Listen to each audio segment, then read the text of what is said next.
You've been driving in circles for 10 minutes, Cara. You can just say you don't want me in your car.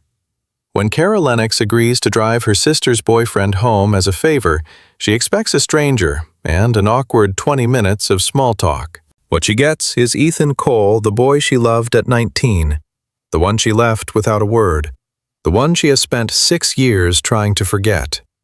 Ethan isn't there by accident.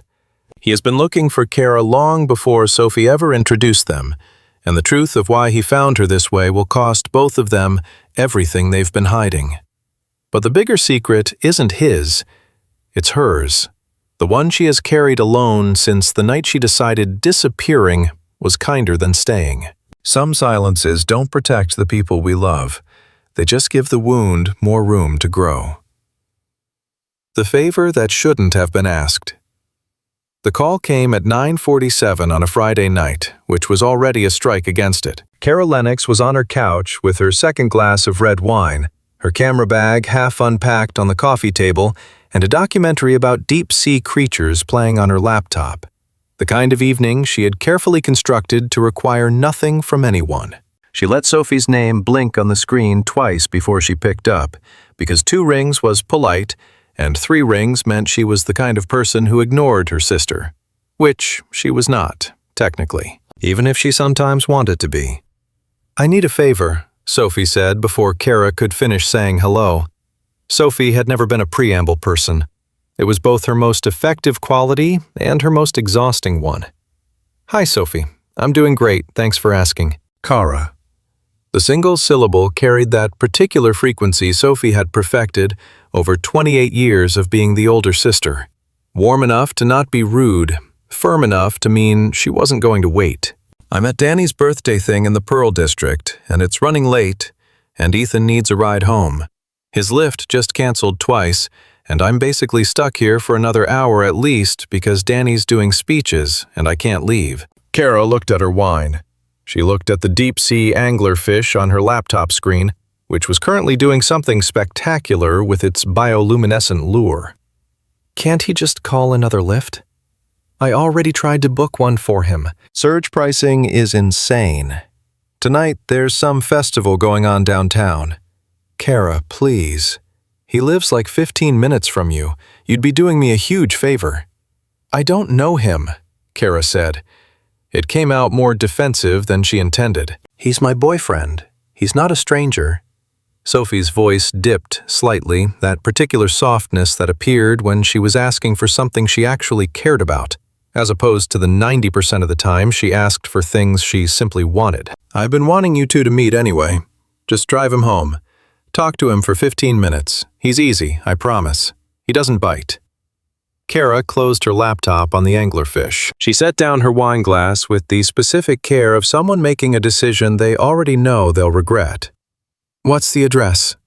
Sophie gave it to her with the efficiency of someone who had been waiting for that question, which meant she had already known Cara would say yes, which was both the most loving and most irritating thing about being known this well by another person. Cara changed out of her paint-stained sweatshirt, grabbed her jacket under keys, and drove out into the wet Portland night with the mild resignation of someone who has accepted that Friday evenings will never fully belong to her. The address was a bar called Weather Vane on Northwest Thurman. Exposed brick, amber lighting visible through the glass front. The kind of place that was too nice to be loud and too small to be anonymous. Cara parallel parked with 2 attempts and texted Sophie, "Here, tell him to come out." Sophie replied immediately with a thumbs up, and then, "His name is Ethan, dark jacket. Thank you. I love you. I owe you." Cara watched the door. A man came out 2 minutes later, dark jacket as advertised. He was taller than she expected from Sophie's descriptions. Sophie tended to omit physical details, the way some people omitted calorie counts, selectively and with purpose. He paused on the sidewalk and looked toward her car with the unhurried assessment of someone who had been told what to look for. The amber light from the bar's window caught his face for a moment before he stepped off the curb, and the floor of Cara's chest simply dropped out. She had not prepared for this. There was no version of this evening in which she had prepared for this, because preparing for this would have required knowing that this was possible.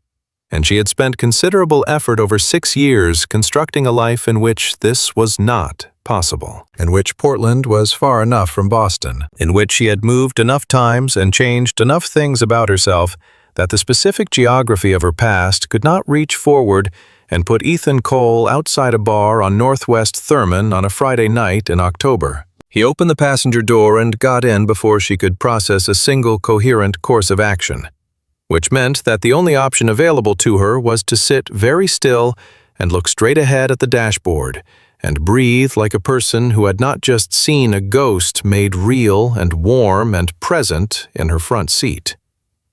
"Thanks for coming out," he said.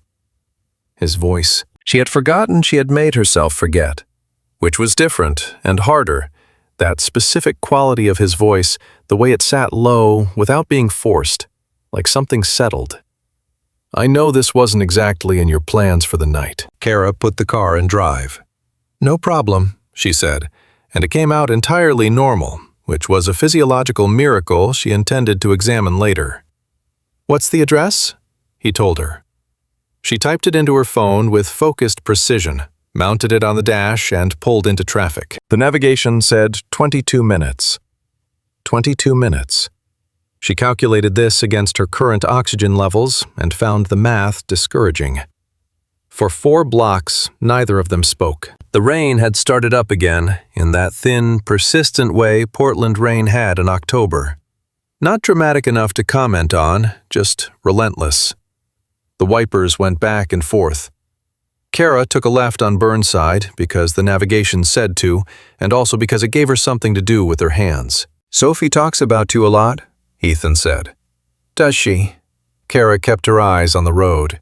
"She says you're a photographer, that you moved here about 3 years ago?" A pause.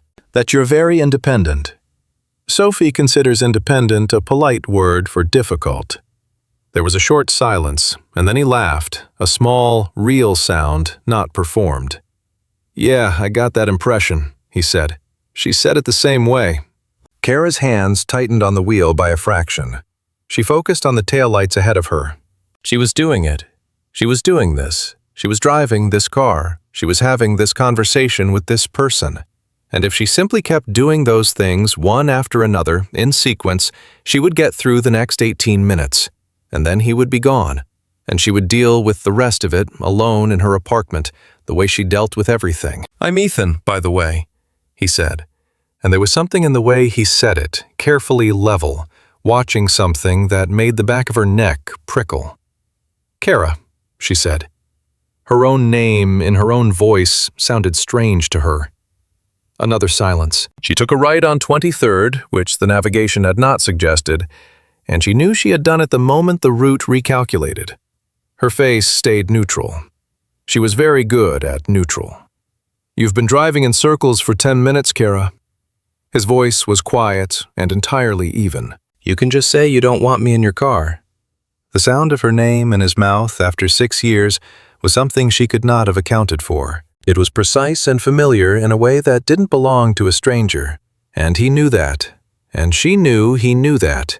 And the careful architecture of "this is fine" that she had been constructing for the past 12 minutes developed a crack straight through its center. She did not pull over. She kept driving, took the correct turn this time, and said nothing. "Or," Ethan said, and his voice shifted into something more measured, as though he had made a decision. "We could just ride in silence. That's also fine." "That's what I was doing," Cara said. "You were?" I interrupted. He turned to look out the passenger window. "Sorry." She didn't say it was fine, because it wasn't fine, and she didn't have the bandwidth to lie about small things on top of everything else. They rode the rest of the first stretch in silence, and it was not comfortable, but it was survivable, which was the most she was going to get from this evening. The navigation took them across the Burnside Bridge and south toward the quieter streets near Ladd's Addition, where the trees arched over the road and the houses sat back from their hedges in that particular Portland way, generous with their porches restrained with their lights. The neighborhood surprised her a little. She had expected something more centrally located, something that signaled the particular kind of professional ambition Sophie tended toward in her choices. This was quieter, more considered. "The gray one on the left," Ethan said before the navigation announced the destination. He knew where he was. She had watched him glance at the screen exactly once the entire drive. Cara pulled up to the curb and put the car in park. She did not turn off the engine. She stared at the house, craftsman style, dark wood, a porch light on, and waited for him to get out. He didn't get out. She felt him turn to look at her. She kept her eyes on the steering wheel. "Cara Bird," he said. 2 syllables. The nickname she had not heard in 6 years. The one that had started as a joke her freshman year of college because she was always perched somewhere higher than everyone else, on windowsills and stair railings and the back of library chairs. With her camera, a nickname that only one person had ever used, that only one person had known to use, that she had never told Sophie or her mother or anyone in Portland, because it belonged to a part of herself she had sealed shut, like a room she wasn't going back into. Her breath came out slow and deliberate. She did not look at him. "Get out of my car, Ethan," she said. Her voice was completely steady. She was proud of this in a distant, clinical way. A pause. Then the door opened and the cold night air came in, and he stepped out.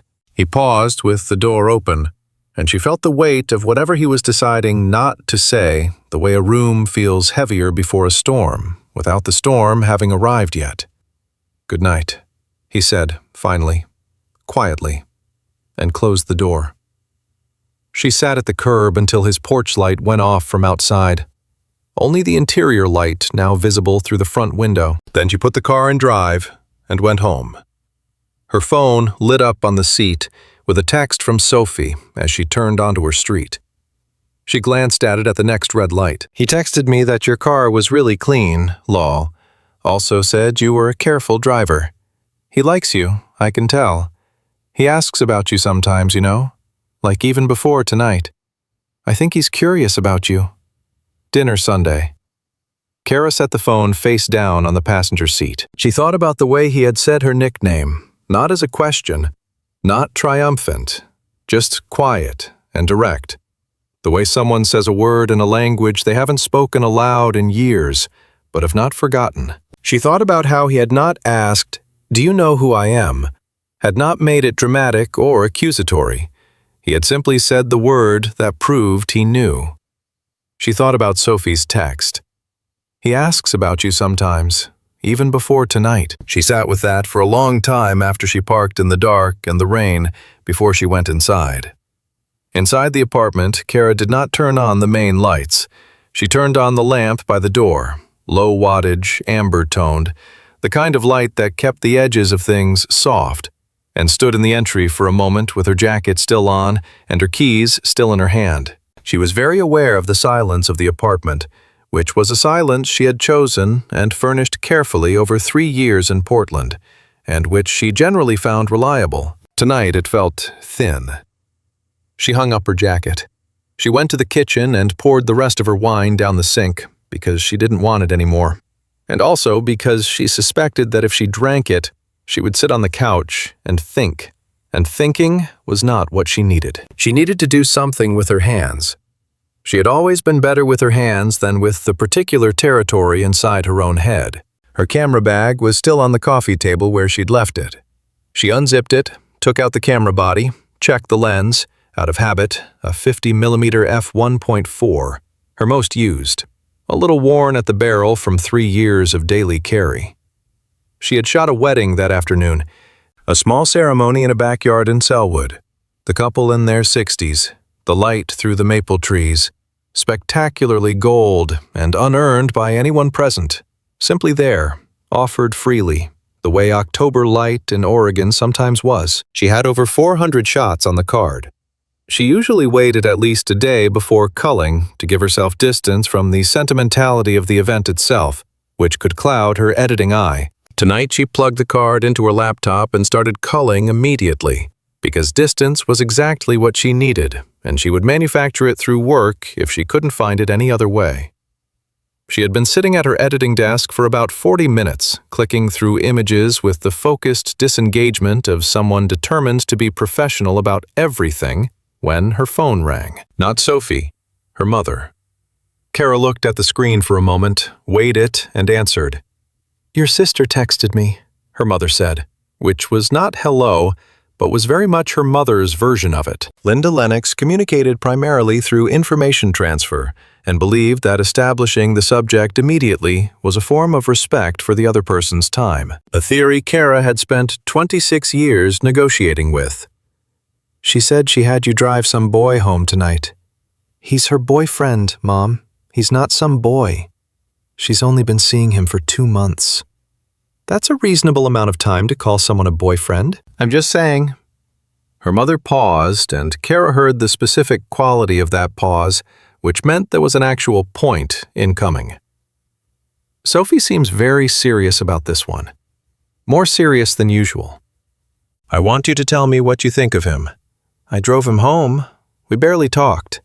"You always notice things, Cara, even when you barely talk to someone." Cara looked at the wedding photo on her screen, the couple's hands clasped between them, the woman's thumbnail painted pale pink, a detail the couple would never notice, but which Cara had framed deliberately because it was one of the truest things in the frame.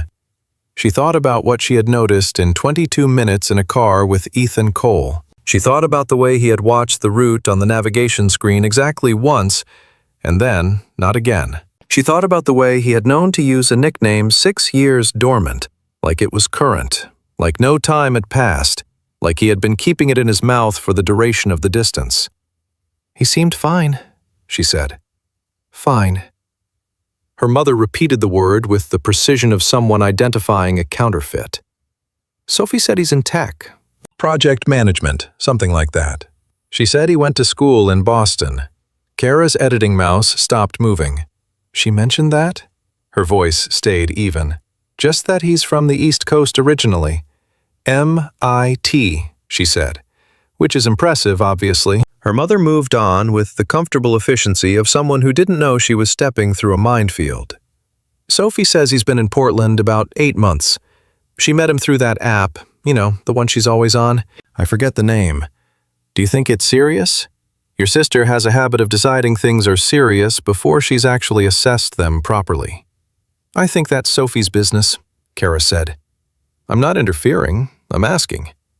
A pause. "Sunday dinner. Sophie's bringing him. I'd like you to be there." Cara looked at the photo again. The clasped hands, the pale pink thumbnail, the gold light falling through maple trees that didn't know what they meant to anyone. "Okay," she said. After she hung up, she sat in the quiet with her hands in her lap for a while, not editing anything. MIT. Boston. She had known, obviously.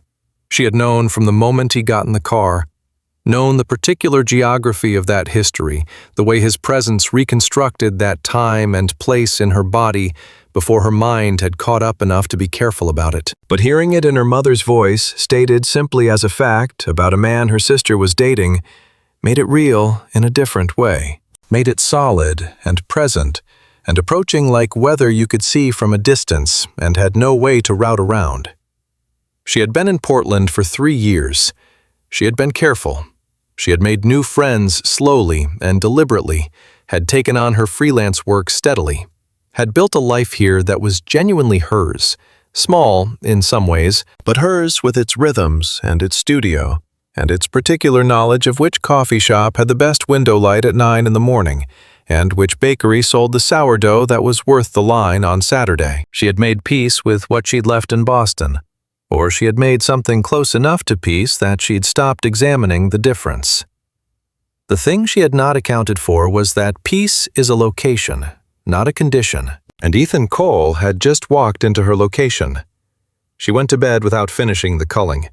She lay on her back in the dark and listened to the rain which had picked up again, insistent and rhythmic against the window glass. She thought about Sunday dinner with a feeling that was closest to the sensation of standing at the edge of something high, not falling, not deciding to jump, just aware with her whole body that the ground was a long way down. At some point, she slept. In the morning, the rain had stopped, and the light coming through the curtains was clean and pale, and the apartment was exactly as she'd left it. Her camera bag on the desk, the half-eaten wedding on her laptop screen, her keys on the hook by the door. Everything in its place. Everything as she had arranged it.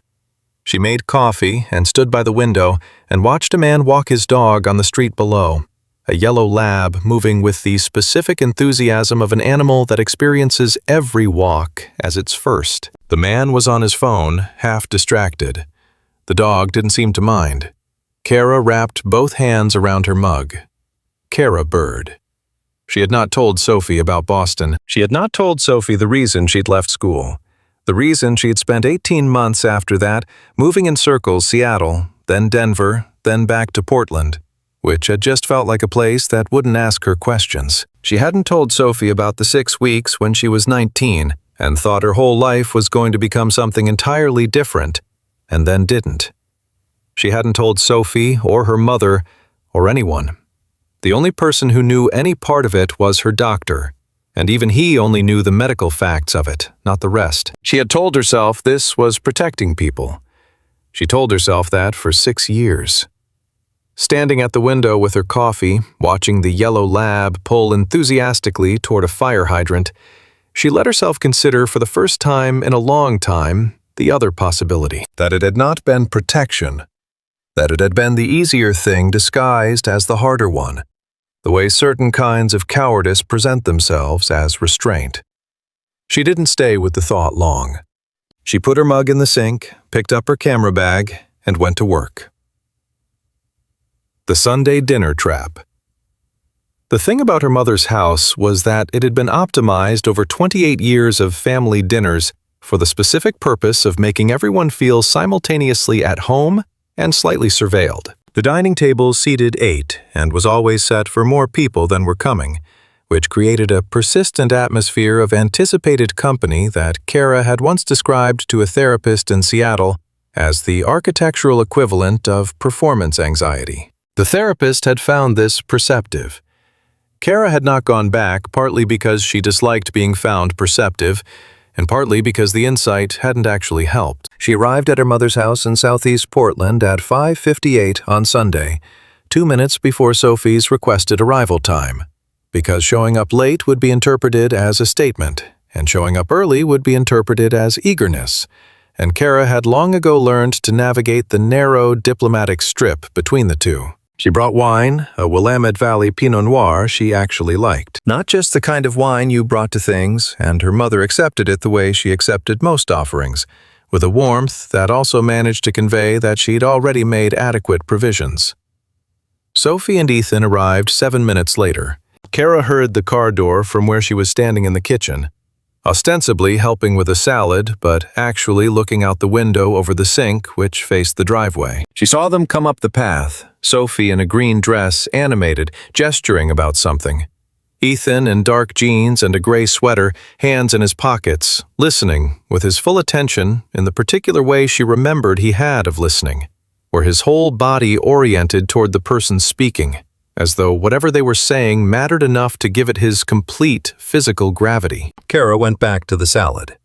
She was very thorough with the salad. The introductions happened in the entry hall, Sophie managing them with the confident choreography of someone staging an event she'd planned for her mother, doing the warm but assessing thing she did with all of Sophie's significant others, and Ethan responding to both with a naturalness that was either genuine or extremely well practiced. When he came into the kitchen behind Sophie and her mother, Cara was at the counter with a bottle of dressing and approximately 300% more focus than the task required. "And this is my sister," Sophie said with the specific proprietary warmth of someone presenting something they're proud of, which Cara recognized as one of the more complicated things Sophie did, the pride that contained within it a prior claim. "Cara, this is Ethan. Obviously, you've technically met, but—" "Hi," Cara said, and turned around and looked at him with the neutral, polite expression she had been rehearsing since Thursday night. The expression said, "I am a person who is meeting you for the first time in a meaningful way, and I feel appropriate levels of social warmth about this encounter." "Hi," Ethan said. His expression said nothing she could read. "She drove you home the other night?" Sophie said in the particular tone of someone providing context that makes a situation more relatable. "She said you didn't talk much." "I talk less than people expect," Ethan said. He was still looking at Cara. "Cara's the same way," her mother said from the stove. "2 peas. Go sit, everyone. This is almost ready." The dinner table was set with the good napkins, which meant her mother had decided this was a significant occasion. Cara sat across from Ethan, which she had not arranged and could not change without making an issue of it. Sophie sat beside him. Her mother anchored the end. This was the geometry of the evening, and Cara accepted it with the equanimity of someone who has done a great deal of acceptance training. For the first part of dinner, things were manageable. Her mother steered the conversation through its usual preliminary courses. How the drive over was what everyone did for work, the current state of the neighborhood, a neighbor's recently renovated kitchen that had opinions divided. Ethan participated in all of this with a pleasant ease that Cara observed against her will as entirely genuine. He asked her mother a follow-up question about the neighborhood, something about the park on Woodstock, and her mother's response indicated that this question had landed well, which it had, because her mother loved the park on Woodstock, and very few people thought to ask about it. Sophie watched Ethan talk to their mother with visible satisfaction, the look of someone whose planning has produced the expected result. Then her mother said, "Cara, tell him about your work." "She does beautiful work," she added to Ethan as a parenthetical compliment delivered past Cara in the way of someone who finds direct praise less comfortable than narrated praise. "Weddings mostly," Cara said. "Some corporate events. Editorial when I can get it." "She moved here to do it full-time," Sophie said. "She used to be in Boston. We both did, actually, for a while, but she left before I did." A small, habitual shrug. "She had a whole thing, and then just kind of—" "Sophie," Cara said lightly, "I'm just saying you moved around a lot. Before you settled here." Sophie's tone was affectionate, not pointed. That was the thing about Sophie. She was rarely pointed. She was often careless in ways that felt pointed, which was a different category of problem, harder to address, because there was nothing to hold on to. "How long were you in Boston?" Ethan asked. The question landed at the table like a stone dropped into water. Cara watched the ripples move across her awareness and kept her face still. He had asked it in a perfectly ordinary conversational tone, the kind of tone people used when they were making general conversation about someone's biographical geography, with no particular investment in the answer. "A couple of years," she said. "College." "She left before she finished," her mother said, which was the kind of thing her mother did not consider notable fact stated, but which Cara had learned over years of being the person the fact was about to hear as an arrival point for the attention of others. "She transferred and finished in Seattle. It was a whole well." Her mother moved her fork slightly. "She found her way. MIT's in Boston?" Sophie said to Ethan, with the pleasantly unsubtle conversational instinct of someone connecting 2 data points she found interesting. "Did you overlap with anyone Cara might know?" "She was at BU for the first 2 years. Cara picked up her wine glass and put it down. She did not look at Ethan. "I don't know," Ethan said. "Might have. It's a big city." He reached for the bread. "What part of the city were you in?" "Alston," Cara said, one word delivered to her plate. "Good area," he said, neutrally, informatively, like someone making a geographical observation about a city he knew reasonably well. Cara looked up at him. He was looking at the bread basket. His face gave her nothing. She thought, he is either the best actor she has ever encountered in a social setting, or he has decided, for reasons she could not fully trace, to run this exact conversation the way she is running it, as though they are strangers exchanging basic information, as though Alston is simply a neighborhood he is aware of, as though neither of them knows exactly which 2 blocks of that neighborhood are relevant here.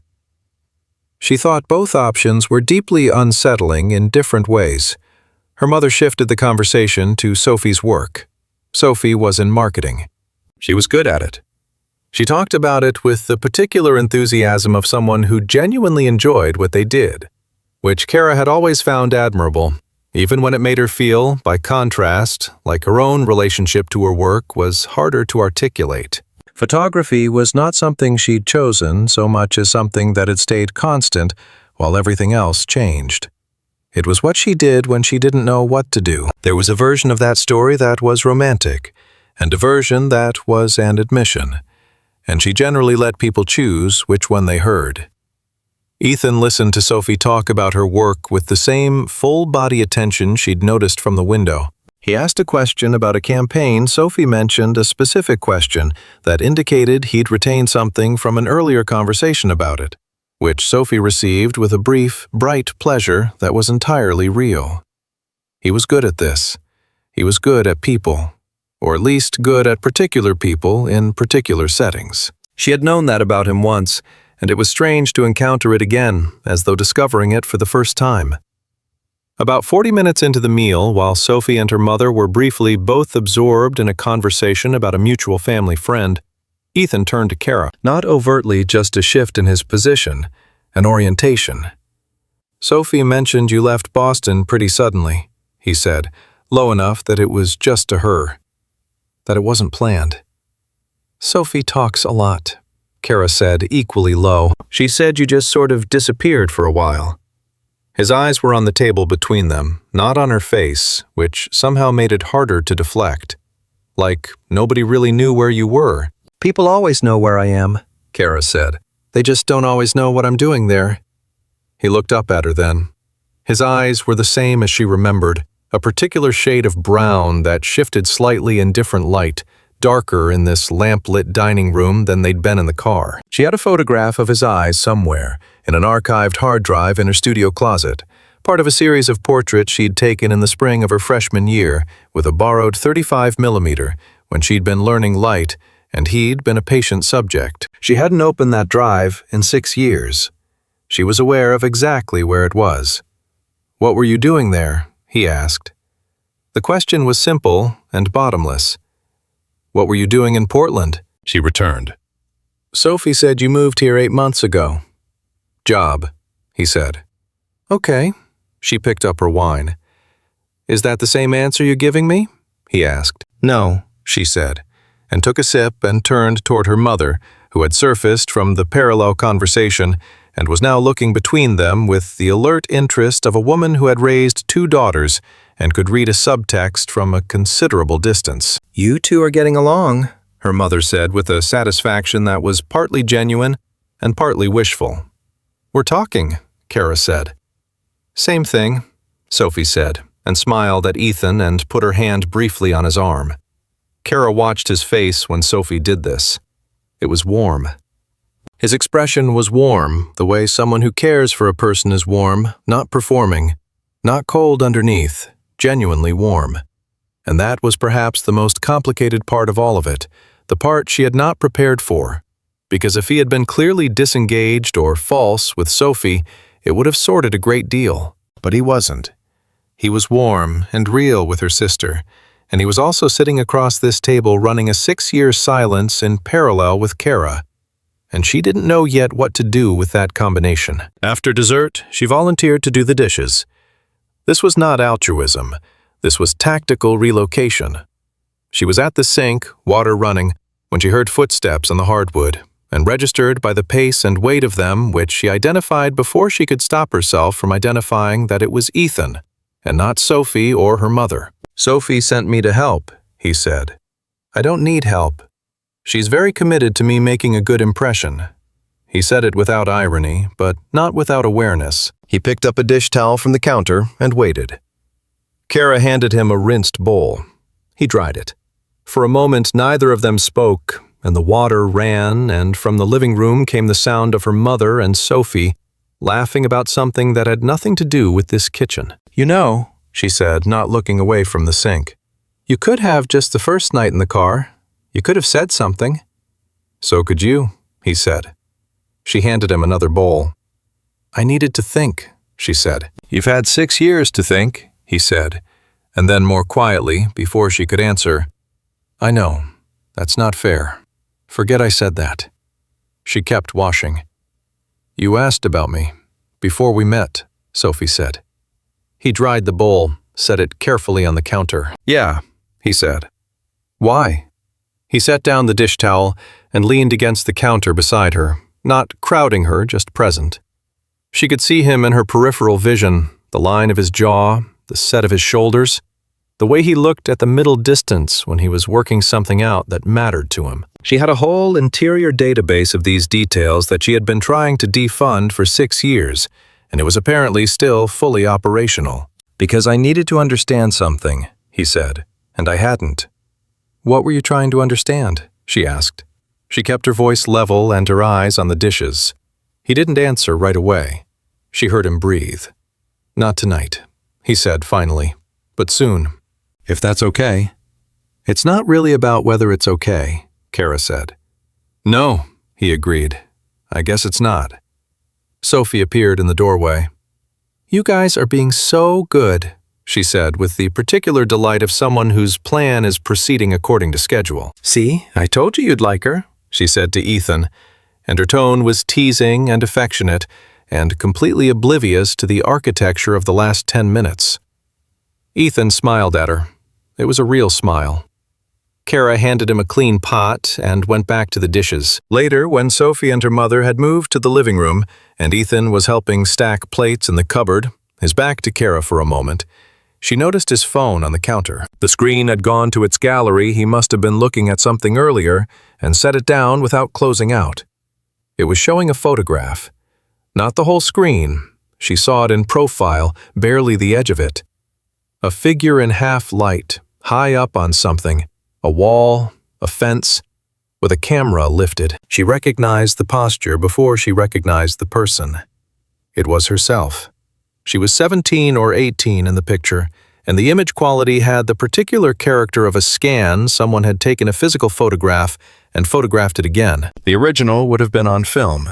There was only one person in the world who had taken that photograph. The phone screen went dark. Sophie says Sunday dinners are a regular thing, Ethan said, turning around. Usually, Cara said. He picked up the phone and put it in his pocket without looking at it.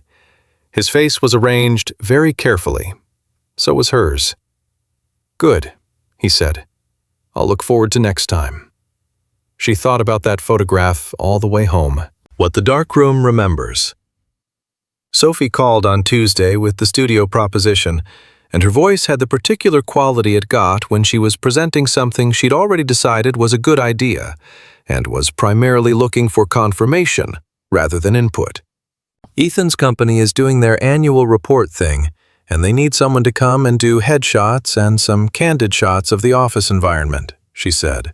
I mentioned you, and he thought it was a great idea. It would be a full day, Cara, real money. And honestly, it would be nice for you to get to know him better. Sophie. Cara was at her editing desk, halfway through the Selwood wedding. The image currently on her screen was the ceremony moment, the couple looking at each other with the specific transparency of people who had decided to stop being careful. She found this image technically adequate and emotionally unsettling for reasons she was not currently examining. I don't need you to find me clients. I'm not finding you clients, I'm creating a connection. There's a difference. A pause. He asked if you'd be willing to come in. Specifically asked. Cara, he's trying. He's trying to what? To be friends with my sister? Is that a crime? Cara looked at the image of the couple. Send me the details, she said. The office was a converted warehouse space in the Central East Side, the kind of thoughtful renovation that kept the bones of the original building while installing skylights and polished concrete, and the sort of pendant lighting that cost more than it looked. Ethan's company did project management software. Not glamorous, but clearly successful in the specific way of companies that had grown steadily rather than explosively, without the frantic energy of venture-fueled growth. The people she photographed that morning were relaxed and competent, and had the comfortable ease of people who'd been working together long enough to stop performing. She liked photographing offices like this. They had a legible texture. She worked through the morning without interacting much with Ethan, who was in and out of meetings, and whose presence she tracked in the way she tracked ambient light, automatically, without deciding to as a condition of her professional attention to the space. He had a way of moving through the office that people responded to, a gravity without authority in the performative sense. People just naturally turned when he entered a room, not out of deference, but out of something more like orientation.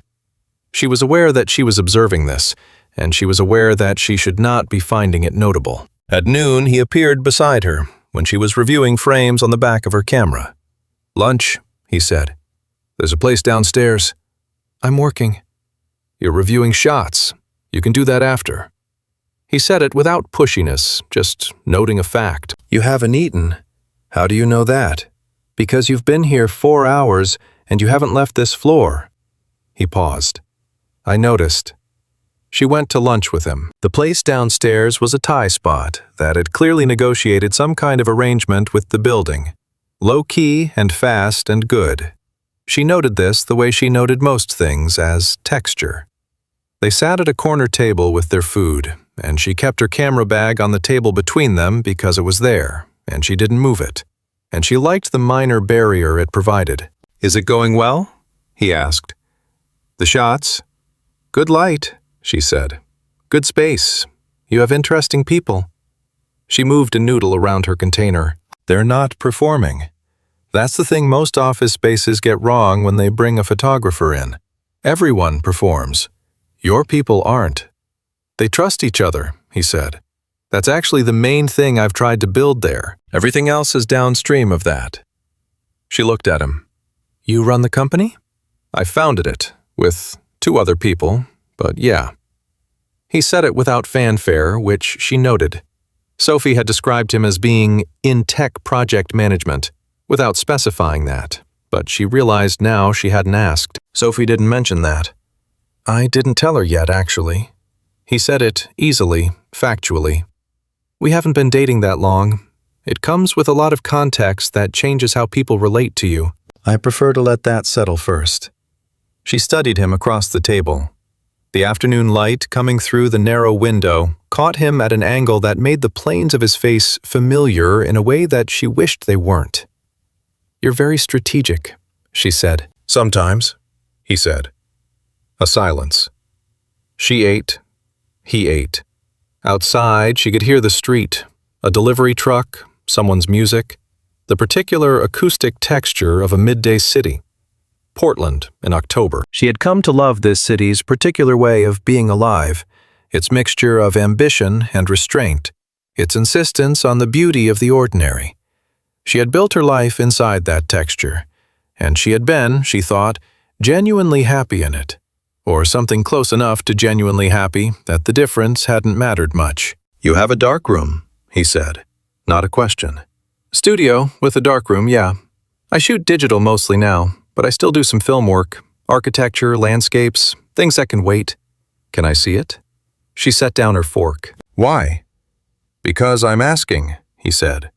"Because you're a photographer I'm working with, and I'm curious about how you work." He held her look. "And because I think if we're going to talk about the thing we're not talking about, it should probably happen somewhere that isn't a dinner table at your mother's house or a lunch spot attached to my office."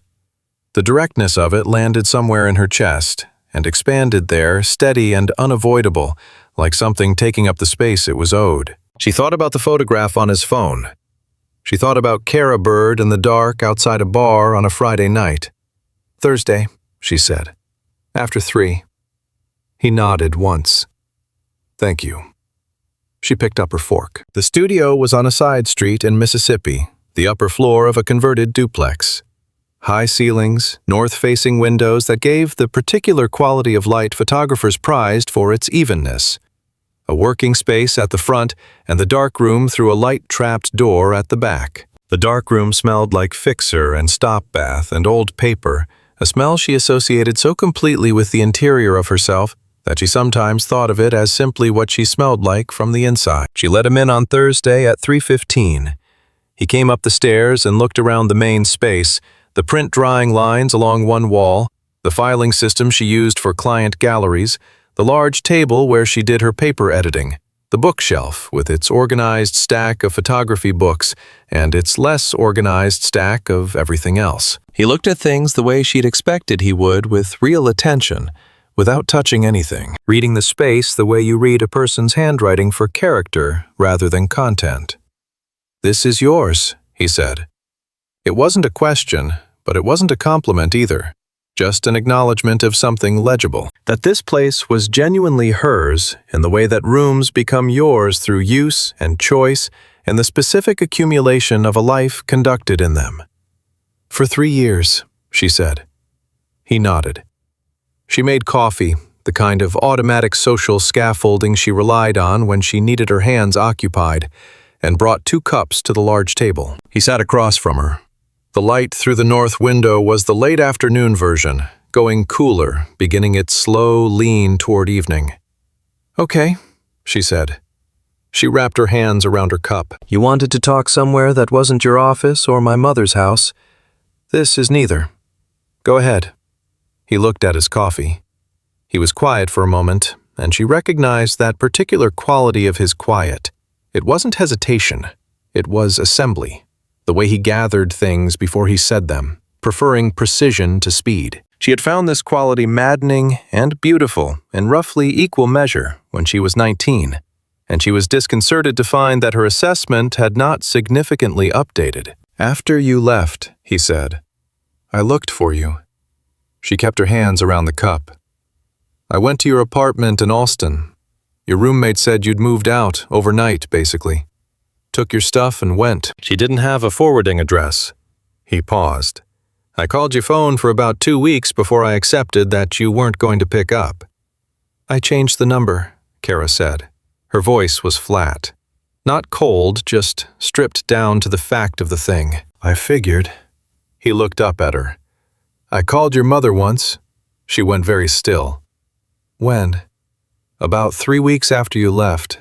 She didn't know where you were either. Or she said she didn't." His eyes were steady. "She sounded worried. I told her I was a friend from school." Cara breathed out slowly. She had not known this. Her mother had never mentioned it. But she calculated the timeline. 3 weeks after she left, she had been in Seattle, just arrived, and her mother had known by then that she'd gone, because she'd called to say she was safe, deliberately sparse on details. Her mother would not have known who Ethan was. He would have just been a name, a friend from school, and her mother would have given nothing and received nothing and moved on, because that was what you did when you didn't have the context to do otherwise. "She didn't tell me," Cara said. "I didn't think she would." He picked up his coffee and put it down without drinking it. "I wasn't calling to make trouble. I needed to know you were okay. That's all I needed." The studio was very quiet. Outside, she could hear a car passing slowly, someone's music briefly audible and then gone. The particular residential peace of a Mississippi afternoon. In the dark room behind the light-trapped door, she had photographs drawing on the lines, a landscape series she'd been working on for herself, not for a client. The coast near Cannon Beach, the winter version of it, which had a different quality entirely from the summer tourists expected. She had been shooting it for a year, accumulating a body of work she didn't know yet what she'd do with. "I was okay," she said. "I know," he said. "I found that out eventually." Sophie. "When I met Sophie, I figured out pretty quickly who she was, that you were her sister, that you were here." Cara put down her coffee cup. She did not break his gaze. "How long did you know before you asked her out?" she asked. He was quiet for exactly long enough. "A few days," he said. There it was. The room reorganized itself around that admission. She thought about Sophie's voice on the phone. "He asks about you sometimes, even before tonight," and understood now the precise weight of what that meant. What it had always meant, though she hadn't let herself land on it before. "Ethan," she said. "I know how that sounds," he said. "Do you?" She kept her voice level but let the question be real. "Do you know how it sounds to Sophie?" He looked at the table. "She doesn't know," he said. "No," Cara said. "She doesn't." Another silence. The coffee cooled between them. Outside the light was going amber, the specific hue of October late afternoon, something in the orange range that she had learned to look for, and still found startling when it arrived. "Why didn't you just find me directly?" she asked. "If you knew I was here." He looked at her. His eyes had that darker quality, now the lamplight and the fading afternoon combining into something lower and more interior. "Because I didn't know if you wanted to be found," he said. "And I wasn't going to make you talk to me if you didn't want to. So you dated my sister instead." "I didn't, it wasn't—" He stopped, exhaled. "It started as a way in, and then it became a real thing. Sophie is a real person, Cara. I care about her. It's complicated." "It's complicated," Cara repeated, not mocking, just saying the word back to him with its actual weight. "I know," he said. "I know it is." She looked at him for a long time. He held the look. The room held both of them inside its particular smell. Coffee now layered over the older smell of fixer and stop bath paper and chemistry.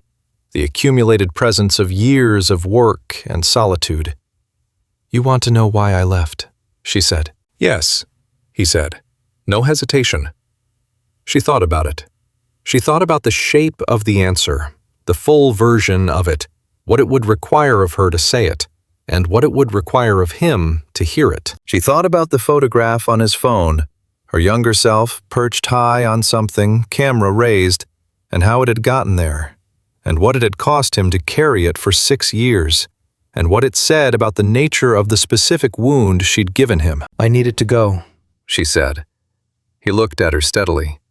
"That's not the answer," he said. "No," she said. "It's not." She stood up and carried both coffee cups to the small sink she used for chemistry cleanup, rinsed them with the practiced motion of someone who knew this space in their hands. She stood at the sink for a moment with the water running her back to him, organizing something internal that she couldn't name yet. "I need more time," she said. "Cara." His voice was careful, measured, but underneath the measure she heard it. The thing she'd been listening for without knowing she was listening. The shape of the wound she'd made, the way it had not healed into something neutral, but into something still raw at the center. "You've had 6 years." "I know," she said. She turned the water off. She turned around.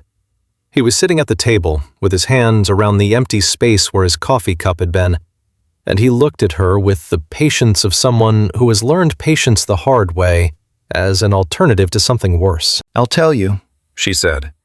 "I will, but not today." He nodded, slowly, accepting it. Not happy about it, but accepting it.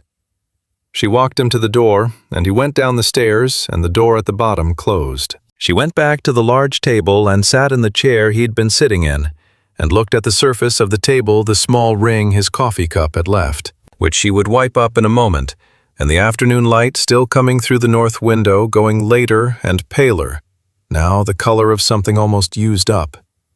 She stayed there for a while. Then she went to the studio closet, moved 3 archive boxes, and found the hard drive she hadn't opened in 6 years. She plugged it into her laptop. The drive took a moment to spin up, and then it was there. The folders, organized by date. Boston. In order. The spring of her freshman year, right at the top, where she'd left it. She opened the folder, and there were the portraits. Ethan at 19, patient subject, his face in different light, his eyes in a window's indirect glow. She looked at them for a long time without editing anything. Then she did something she had not done in 6 years. She picked up her phone and scrolled to a contact she had never deleted, Dr. Patricia Olson, Seattle, and called the number. It rang 4 times and went to voicemail. "This is Cara Lennox," she said when the tone came. "I was your patient. We stopped meeting in 2021. I'm in Portland now. I think I need to talk to someone." She paused. "I think I've been telling myself I didn't, and I think I was wrong about that. If you're still practicing, I'd appreciate a call back when you have time." She hung up. She sat in the studio with the portraits open on her laptop and the October evening coming through the north window, and she let the decision she had just made settle into her body, the way something does when it is finally in the right place. The truth had been sitting in her for 6 years, waiting to weigh what it weighed. She was beginning to understand she could not keep holding it alone. The map he drew before he met her. Sophie found it on a Sunday morning, which was the worst possible morning to find something like this, because Sunday mornings had a particular emotional vulnerability built into them. The unstructured hours, the coffee, the specific intimacy of being in someone's space before the day had made any demands. She told Cara the story on the phone, with her voice doing something Cara had never heard it do before, a kind of controlled fracturing, like something that had not fully decided whether to break. "I was looking for my lip balm," Sophie said. "In his jacket. He let me borrow it last night, and I didn't give it back. And the jacket was on the chair, and I reached in the pocket, and there was my lip balm, but there was also this piece of paper. Old, like actually old. The kind of paper that's been folded and refolded." A pause. "Cara, it had your address, Mom's address, and the date written in the corner was from before he and I matched on the app, like 3 months before." Cara was in the studio. She had been cropping a landscape frame, the coast winter light on the rocks, the specific gray-silver of the Pacific in November. She stopped cropping. "Sophie," she said carefully, "he was asleep still. I took a picture of it with my phone. I went to the kitchen and I just sat there for I don't know how long. And then I woke him up." Sophie's voice was going through a series of adjustments Cara tracked without being able to help. "I asked him. He didn't lie, Cara. That's the thing, he just sat there and looked at me and didn't even try to build a story. He said he knew who I was before we matched, that he was looking for you and he found me, and he thought it was a way to—" The voice stopped and restarted. "He said it got real. He said he genuinely cared about me, and he said he was sorry." Cara closed her laptop. "Are you at his place now?" she asked. "I'm at home. My home. I left." Sophie's voice was doing the specific thing it did when she was working against crying, the deliberate flatness of it. "I don't know what I'm asking you. I don't know why I called you except that, Cara, did you know? Did you know before?" The question landed exactly as precisely as Cara had spent the last several weeks knowing it eventually would. She closed her eyes. "Not that he'd done that," she said.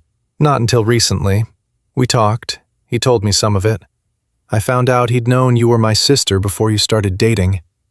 A silence that was the loudest thing Cara had heard in a very long time. "You found out recently," Sophie said. "Yes. And you didn't tell me." "No." Another silence. "Why?" Sophie asked, and it was the simplest possible question, and the one that most went straight through Cara's chest. "Because I didn't know how to tell you without telling you everything," Cara said. "Everything," Sophie repeated, flat. "Can I come over?" Cara asked. Sophie said yes, with the specific, exhausted concession of someone who has decided they might as well know all of it. Cara drove across town with her hands deliberate on the wheel, and the November rain starting up again on the windshield, and the particular sensation of moving toward something that was going to cost her something significant. She had spent the drive from the studio to Sophie's apartment in the Hawthorne neighborhood, going over the shape of what she was going to say, and finding that there was only one shape available to her, which was the true one.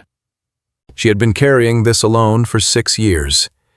The doctor had called her back, Dr. Olson now, in partial retirement, but still seeing a few patients, and she had started phone sessions 2 weeks ago, the first real conversation about any of this she had allowed herself since the loss itself. In 2 sessions, she had not yet said the full thing aloud, only approached it. But she was closer. She had been getting closer. She was about to arrive. Sophie let her in without a greeting. She was in sweatpants, and her hair was not done, which was a specific indicator Cara read immediately. Sophie in distress became Sophie in her most minimal form, stripped of the performance she usually maintained with careful pleasure. She looked tired and raw and younger than 28. Cara sat on the couch. Sophie sat in the armchair across from it, curled with her feet under her, holding her coffee mug with both hands. The apartment was Sophie's, Entirely organized, warm colors. A gallery wall that she'd curated with real care. Small plants thriving in all the right spots. Cara had always found it an honest expression of her sister. Sophie was someone who made spaces warm. "Start from wherever it makes sense to start," Sophie said. Her voice was careful. Cara started at the beginning. The beginning was Boston. She was 19 and Ethan was 20, a junior, and they'd met in a photography elective he'd taken as a break from the engineering curriculum. He'd been a patient subject. And she'd been a poor student technically, but interested in things the professor didn't teach. It had started fast and felt serious in the way first things feel serious, with the particular total quality of something that has no past to measure itself against. "I didn't tell you about him because I didn't tell anyone about him," Cara said. "I don't know exactly why. I think I wanted something that was mine, that nobody else had a claim on. Mom was going through the thing with Dad that year. You were in your senior year and dealing with your own stuff. I just kept it separate." Sophie listened. She was very still.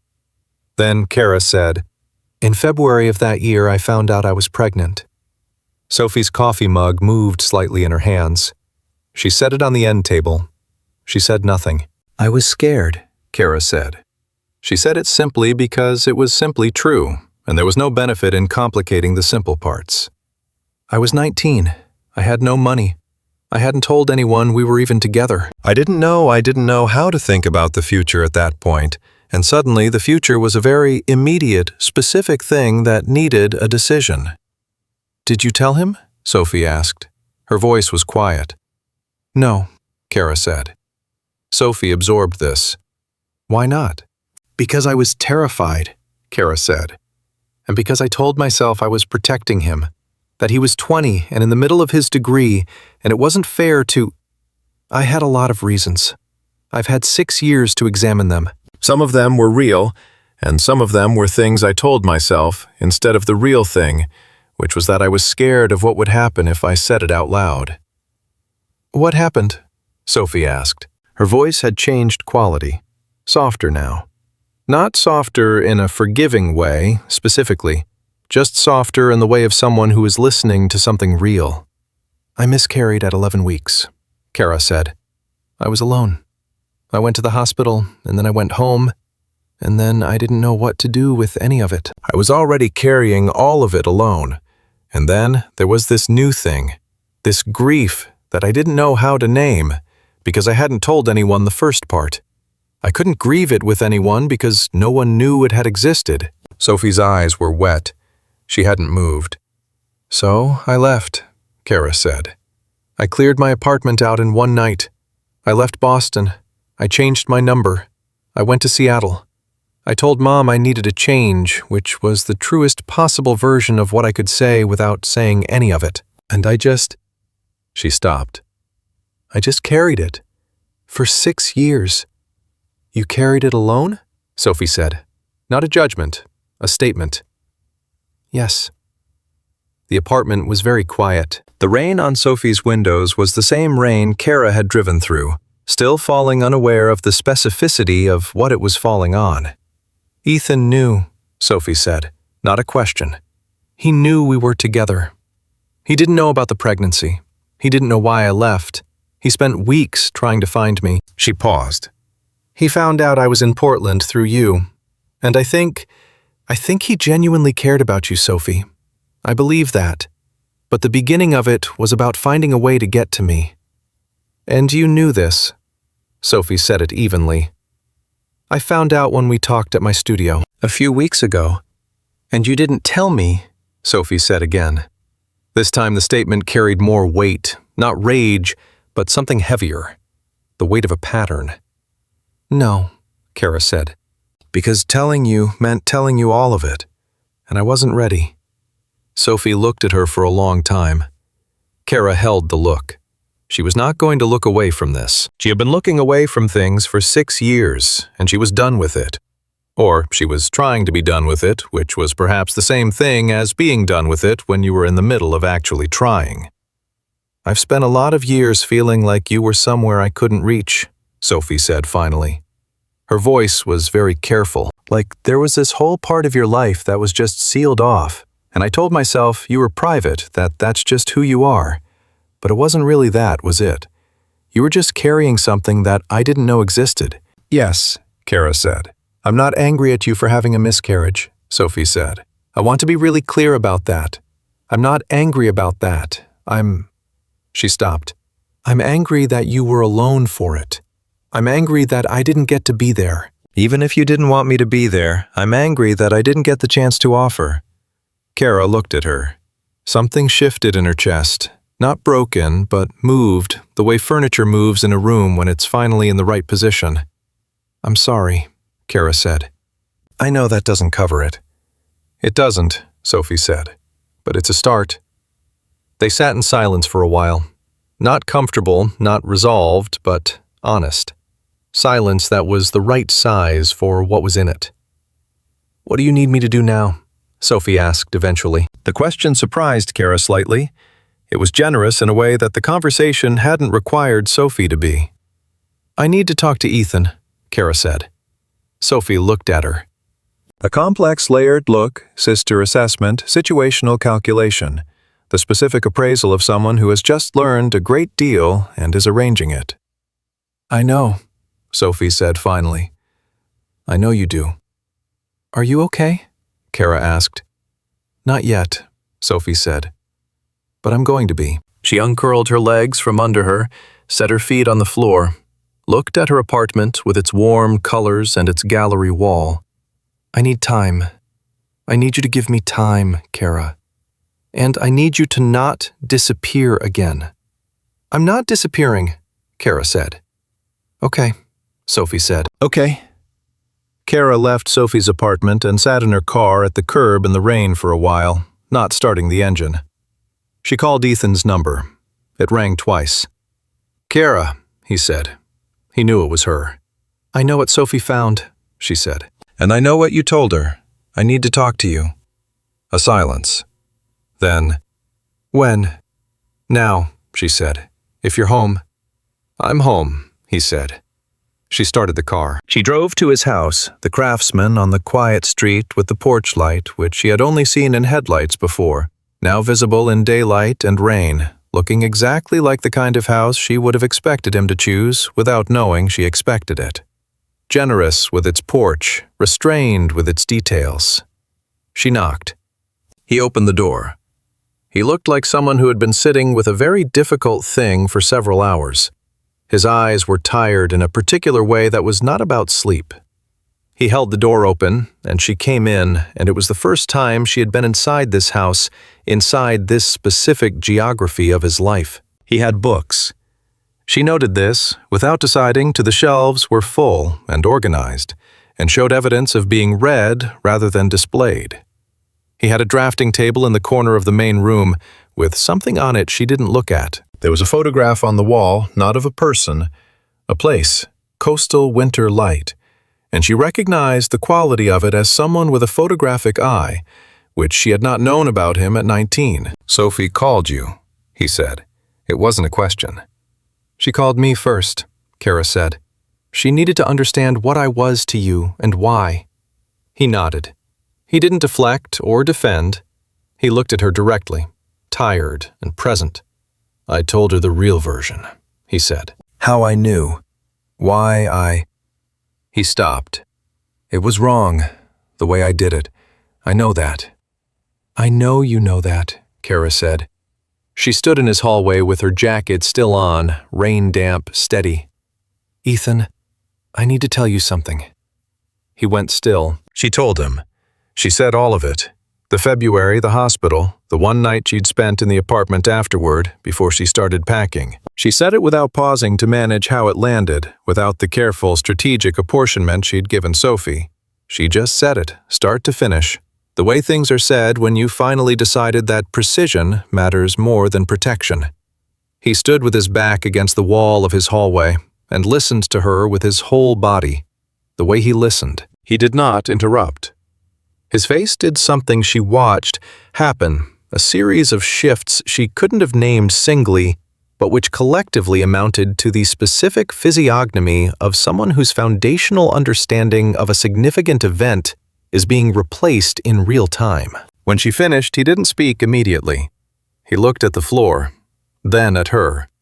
"You were alone," he said. "Yes," she said. "In the hospital," he said. "Yes." His jaw worked for a moment. He pressed his hand flat against the wall behind him as though kneading the surface. "Cara," he said, and there was a quality in the way he said it, not angry, not forgiving, just vast.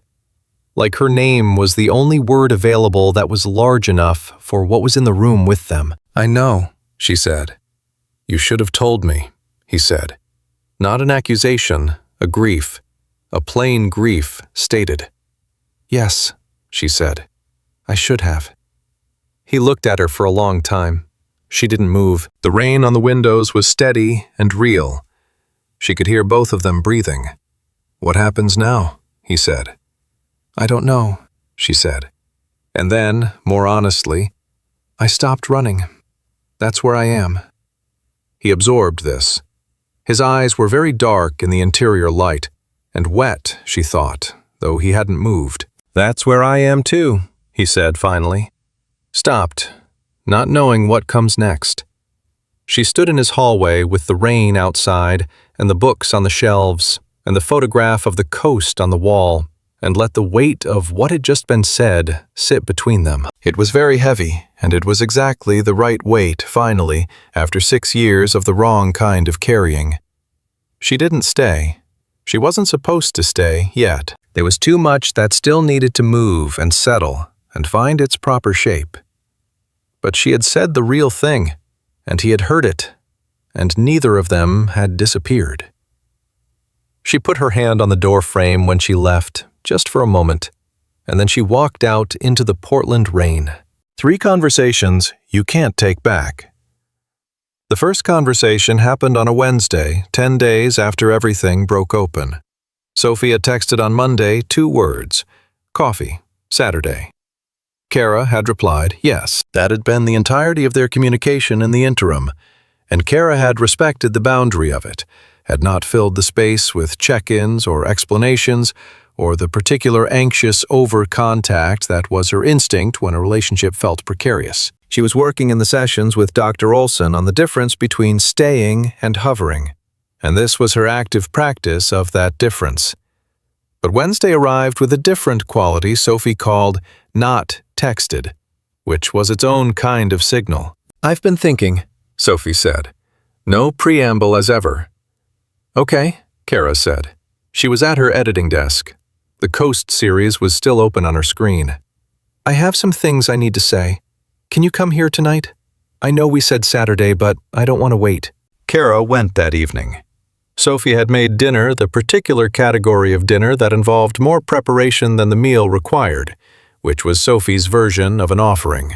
There was pasta there, was salad, there was good bread, and they sat at Sophie's small kitchen table with the rain outside and the gallery wall visible through the doorway. And Sophie looked at Cara for a moment before speaking, the way someone does when they've been organizing something and are now deciding how to begin. "I want to say some things that are going to be hard to hear," Sophie said. "And I need you to just let me say them before you respond, okay?" "Okay," Cara said. Sophie looked at her plate briefly, then back up. "You have always been somewhere I couldn't reach," she said. "Since we were kids. Since you were, I don't know, maybe 14, 15? You went somewhere internal and you didn't come back out. And I told myself it was personality. I told myself you were just private, introverted, needed space. But that wasn't it, or it wasn't just that. You were keeping things from me. Big things. Things that mattered." Cara said nothing. She had promised to let Sophie finish, and she intended to. "I know you had reasons," Sophie said. "I understand that you were carrying something so heavy that you couldn't figure out how to carry it and also be present with anyone else. I understand that you were protecting yourself, not punishing me. I do understand that." She stopped. "But I need you to know that it cost me something. Your absence, the version of your absence where you're in the room but not there, I felt that. For years. I felt like I couldn't get to you, and I kept thinking it was something I was doing, that I was too much, or not enough, or the wrong kind of sister for the sister you actually wanted. Cara's throat was tight. She said nothing. I spent years wondering what I'd done to make you pull away from me, Sophie said. Her voice was steady, but barely. And the answer was nothing. You were just drowning, and I didn't know, and I couldn't help, because I didn't know there was anything to help with. And that's, Cara, that's a lot to sit with, knowing that you were drowning that whole time, and I had no idea. Sophie, Cara said. Let me finish, Sophie said. Cara nodded. And then Ethan, Sophie said. She looked at the table for a moment, organizing. I'm angry at him. I want to be clear about that. What he did was using me to get to you, even if it became real, even if he cared about me genuinely. It was wrong, and it hurt, and I have my own process to go through with that. She looked up, but I am also aware that the reason you were so hard to find in the first place is because of how long you'd been hiding. And I'm not saying that makes it okay, I'm saying that I can see how the whole thing connects. That there's a thread from you leaving Boston to you being someone Ethan had to engineer a way to reach. She stopped. She folded her hands on the table. I think you've been alone for so long because being alone felt safer than the alternative, Sophie said. And I think that's something to work on. Not for me. Not for Ethan. For you. She paused. I think you deserve to not be alone, Cara. I think you've just been telling yourself for so long that you don't deserve it, that you've forgotten it's not actually true. The kitchen was very quiet. The pasta had gone slightly cold.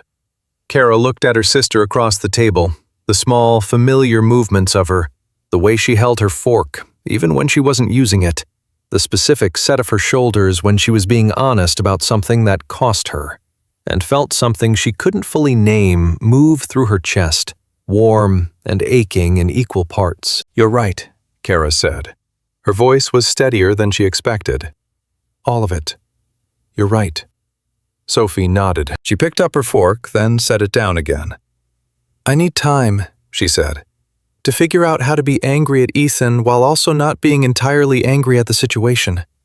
It's complicated. I know, Cara said. And I need you to keep not disappearing, Sophie said. That's the main thing. Whatever happens with Ethan, with everything, I need you to keep being reachable. That's what I need from you. I'm going to be reachable, Cara said. I'm working on it. Actively. I know, Sophie said. I can tell. She reached across the table and put her hand over Cara's briefly, just a moment, then withdrew. Eat your pasta. It took me 45 minutes. Cara picked up her fork, and the tears she had been holding the entire conversation came out quickly and unexpectedly, and Sophie handed her a napkin without comment, and they ate their pasta in a silence that was different from the silence that had lived between them for years.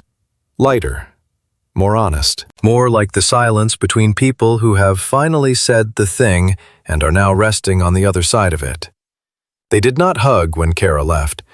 Sophie said, "Saturday is still on," from the doorway, and Cara said, "Saturday is still on," and drove home in the rain.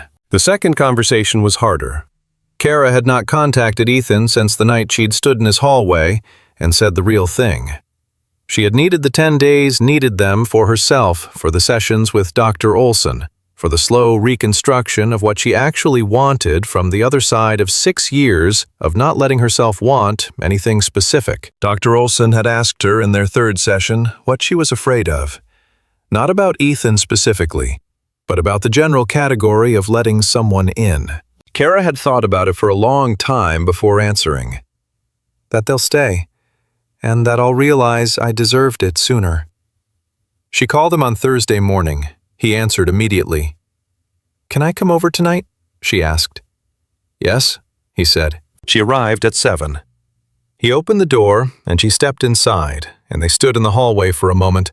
The same hallway where she'd said the real thing 10 days ago. And she looked at him, and he looked at her, and neither of them moved yet. I'm not here to fix everything, she said. I want to be clear about that. Okay, he said. I'm not here to... She stopped, organized herself. I've been in therapy for 3 weeks. Like active therapy, not just a check-in. I'm working on the things I need to work on. That's separate from whatever this is. I need you to understand that this is not something you fix for me or I fix for you. That's not what's happening here. I know, he said. That's not what I'm looking for. What are you looking for? She asked. She asked it directly, meeting his eyes. He looked at her for a moment. The books were on the shelves behind him, the photograph of the coast on the wall, the drafting table in the corner that she still hadn't looked at even now. I've been looking for the answer to one question for 6 years, he said. I have it now. What I'm looking for now is different. He paused. I want to know who you are now. Not who you were at 19, not the version of you I've been carrying in my head. I want to know who you actually are, right now, in this apartment. Cara absorbed this. She thought about the studio, the north-facing windows, the Coast series on her laptop. The 40 minutes she'd spent this afternoon sitting on her apartment floor, going through a box of old negatives she hadn't opened in years, not with grief, but with something closer to archaeology, looking at the evidence of herself before things went wrong, trying to find the thread. That's fair, she said. Are you willing? He asked. She thought about that.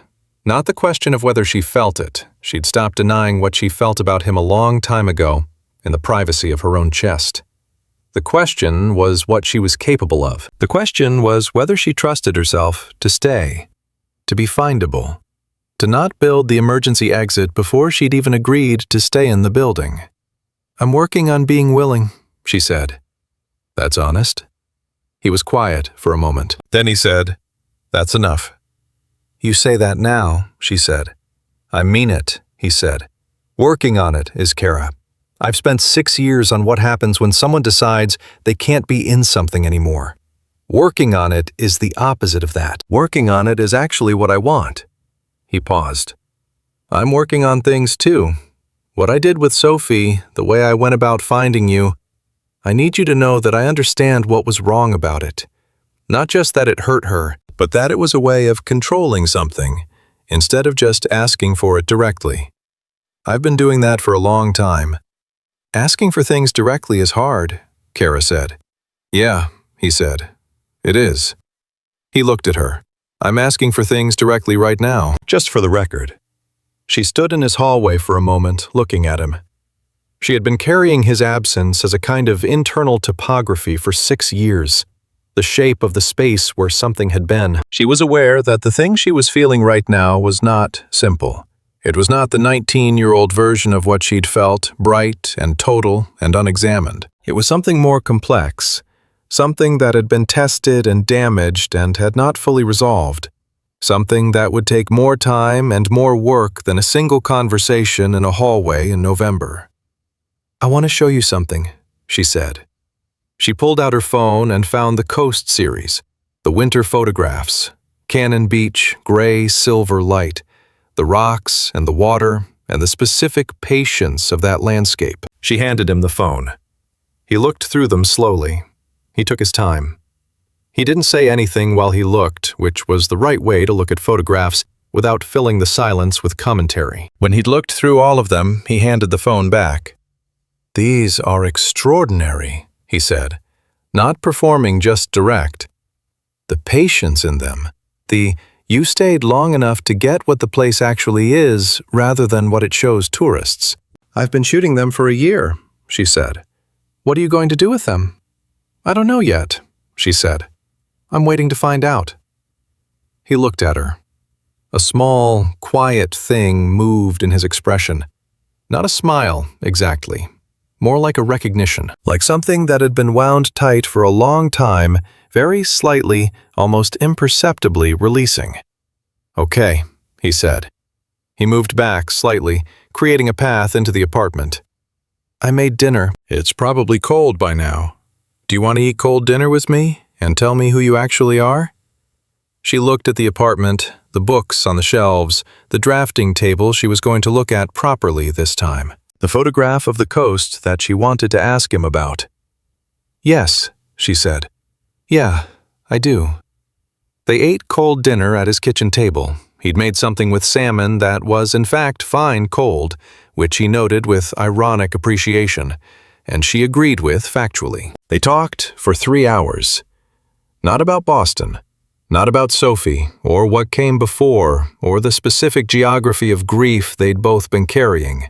They talked about his company, and how he'd built it, and what it had cost him in the years when it wasn't working. They talked about her Coast series, and where she'd been on the coast when she'd gotten the shot that felt like the center of it.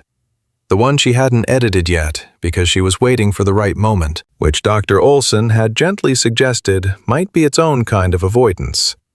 They talked about Portland, which he had come to love differently than she had, from a different angle, with different landmarks. At one point, she went to the drafting table and looked at what was on it. It was a hand-drawn map, pencil careful the detail of someone who drew for their own understanding rather than presentation. It was a map of the Portland waterfront, the Willamette, both banks, the bridges rendered individually with small notations she had to lean in to read. Hawthorne good at sunrise. Burnside, too much noise. Steele, best rain view. He'd been walking the bridges she understood. He'd been learning the city the way you learn a city when you mean to stay in it. "This is good," she said. "I like knowing where I am," he said from the table. She thought about that. She put her hand briefly on the edge of the map and then came back to her chair. At 10 o'clock, she said she should go. He walked her to the door. They stood in the hallway for a moment. The same hallway, the whole history of this hallway. The night she'd said the real thing, and the night just now. "Coffee," he said. "Not as an event, just coffee. Next week sometime." "Yes," she said. He looked at her the way he looked the full-body orientation she had never fully learned to deflect. "Thank you for coming," he said. "For the record." "I almost didn't," she said. Because it was true. Because she was trying to say the true things now. "I know," he said. "I know you almost didn't." He held her gaze. "I'm glad you did." She put her hand on the door frame, the same gesture she'd made when she left 2 weeks ago, just for a moment, and then she walked out into the November night. The rain had stopped. The street was wet and reflecting the street lights in the specific way Portland streets did after rain, each puddle a small mirror for the amber above. She stood on his porch for a moment in the cold air and breathed. 3 weeks later, Sophie sent a text. It arrived on a Tuesday afternoon when Cara was in the darkroom, printing a frame from the Coast series, the one she'd finally allowed herself to edit. The center of the whole sequence, the rock in the gray silver water with the sky pressing down flat and patient above it. She saw the text when she came out. It said, "I think I'm going to be okay. Just wanted to tell you." One sentence. Cara stood in the studio with the chemical smell around her and the print still damp in her hand and read it 3 times. She texted back, "I know you are. Me too." Then she went back into the darkroom and finished the print. The following Thursday, Ethan called at 8 in the morning, which was early for him. She had come to know his patterns in the 3 weeks of coffee and cold dinners and the particular accumulation of small knowledge that happens between 2 people who are choosing slowly and imperfectly to be knowable to each other. "Are you working today?" he asked. "Afternoon," she said. "I found a place on the coast," he said. "Cannon Beach. There's a rental open for the weekend. I thought—" A pause. She heard him organizing the ask, working on the directness thing. "I thought if you wanted to go look at the rocks you've been photographing, I'd like to come. I'd like to see them in person." She looked out her studio window. The November sky was low and gray, and the light was the quality she had been chasing for a year on the coast, patient, even the color of something that had decided to stay. "Yeah," she said. "Let's go." Not resolved, not finished, not the end of the story in the sense of all difficulties concluded and all distances closed. But the door was open, and she was standing in it, and for the first time in 6 years, she was not looking for the exit. That was enough. She was beginning to understand exactly enough.